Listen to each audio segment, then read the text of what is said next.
শান্তিনিকেতনে অবনীন্দ্রনাথ ঠাকুরের বাড়ির ভাঙার কাজ বন্ধ।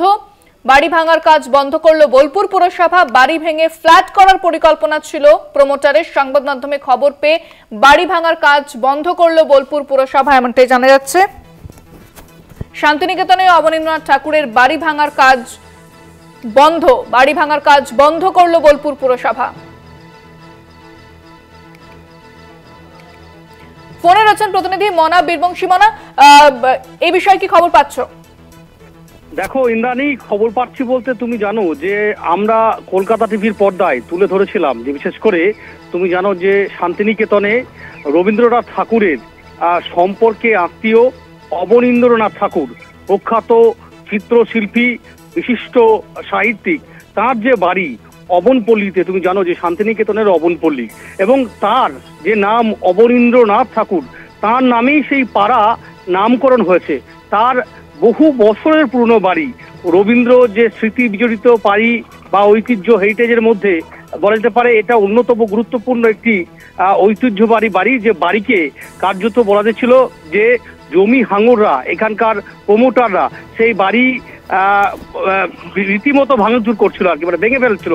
এবং সেখানে যেটা খবর, সেই জমির ওপর বহুতল আবাসন অথবা সেই জমিটি প্লট করে বিক্রি করে দেওয়ার যে প্রক্রিয়া, সেই অসাধু চক্ররা কিন্তু এটা শুরু করেছিল। দেখো তারপরেই আমাদের গতকাল থেকেই আমাদের কলকাতা টিভিতে খবর, সেই খবর পরিবেশন হয়েছে।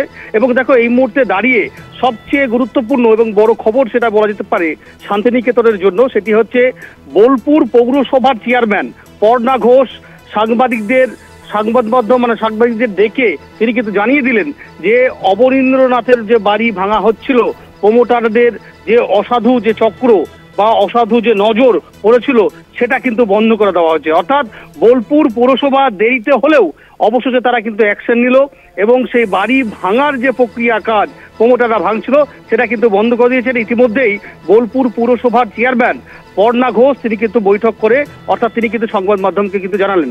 দেখো অবশ্যই তবে কাজটা যে মুহূর্তে পুরসভা বন্ধ করলেন তাতেও কিন্তু বেশ কিছু প্রশ্ন কিন্তু রয়ে যাচ্ছে। তার কারণ হচ্ছে এই যে বাড়িটি তুমি বুঝতে পারছো, যেখানে অবনীন্দ্রনাথ ঠাকুর তাঁর যে পদধূলি যে বাড়িতে পড়েছিল, তুমি জানো যে তাঁর ভূমিকা বাংলা সাহিত্যে বলো, চিত্র জগতে বলো বা শান্তিনিকেতনে তার যে গোটা বলা যেতে পারে গোটা বিশ্বে তার যে একটা জায়গা, ঐতিহ্যের মানুষ, এবং সেই মানুষটাকে নিয়ে কার্যত শান্তিনিকেতনবাসী তারা কিন্তু গর্ব করে। সেই মানুষের বাড়ি ভাঙা হচ্ছে এবং এতদিন ধরে হচ্ছে, সেটা এর আগে কেন পুরসভা নজরে এলো না? বিশেষ করে 1 নম্বর ওয়ার্ড বোলপুর পুরসভার গুরুত্বপূর্ণ একটি অঞ্চল, সেখানকার যিনি জনপ্রতিনিধি তার নজরে কেন এলো না? তিনি বা কেন পুরসভাকে দৃষ্টি আকর্ষণ করেন না? এত সময় লেগে গেল কেন? এই বিষয়গুলো তো প্রশ্ন অবশ্যই রয়েছে। তবে বলা যেতে পারে যে তুমি জানো যে আমরা তুলে ধরেছিলাম বিশেষ করে শান্তিনিকেতনের এখানকার যারা প্রবীণ আশ্রমিক, এখানকার অধ্যাপক, এখানকার যাদের নারীর টান রয়েছে, তারা বলেছিলেন একেবারেই বলতে পারে তারা দুঃখ করে আক্ষেপে সুরে বলেছিলেন যে কবিগুরু রবীন্দ্রনাথ ঠাকুরের নোবেল পদক হয়তো শান্তিনিকেতনে নেই, তিনি নেই, এভাবেই তাদের মতোই এই বাড়ি ভাঙার কাজ অবশেষে বন্ধ করার নির্দেশ দিয়েছে বোলপুর পুরসভা। ধন্যবাদ মনা।